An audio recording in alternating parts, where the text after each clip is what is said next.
Posting होती है एक ऐसे एसपी की, जो एसपी अपना पूरा का पूरा दिमाग लगाता है और वो एसपी तय करता है कि छांगुर दुशात को तो खत्म करना ही करना है। गोरखाओं को बुलाया जाता है, सीआरपीएफ को बुलाया जाता है, इन तमाम लोगों को तैनात किया जाता है और एक कहानी बनाई जाती है कि छांगुर दुशात के ग्रुप में टूट पड़ जाए, जो दलित थे उनमें टूट पड़ जाए। लिहाजा उसी दौरान पुलिस को एक मौका मिल गया। होता क्या है कि एक गांव था, उस गांव में जमींदार की जमीन सीलिंग में चली गई थी।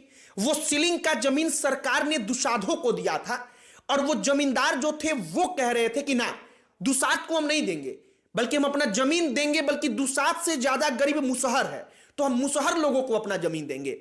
अब यहीं से पुलिस को मौका मिल गया। हुआ क्या कि दलितों के उस गांव में मुसहर अलग हो गए, जो दुसाध थे वो अलग हो गए, जो मुसहर थे वो बाबू साहब के साथ खड़े हो गए, दुसाध उनके विरोध में, और लिहाजा दलितों में फूट पड़ी।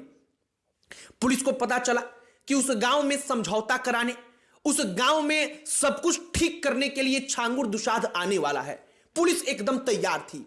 जैसे ही पता चला, यह कंफर्म हो गया कि छांगुर दुसाध आ चुका है, उस पूरे के पूरे गांव को घेर लिया जाता है, एक एक घर की तलाशी ली जाती है और अंततः छांगुर दुसाध से मुठभेड़ होती है। मुठभेड़ में छांगुर दुसाध भी मारा गया, उसके कई जो आधे दर्जन से ज्यादा साथी थे वो मारे गए। और एक कहानी बताई जाती है कि जब छांगुर दुसाध का पार्थिव शरीर रखा गया अंतिम वक्त के लिए, तो उस वक्त पर 40,000 से ज्यादा लोग केवल उसको देखने आए थे, केवल देखने आए थे कि यह छांगुर दुसाध दिखता कैसे है। एक और बात है, छांगुर दुसाध की कोई तस्वीर अंतिम वक्त तक पुलिस के पास नहीं थी।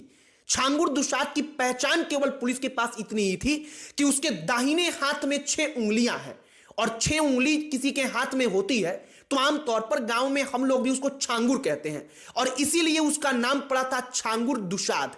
उसकी हाइट जो थी वो मात्र 5 फुट 3 इंच थी,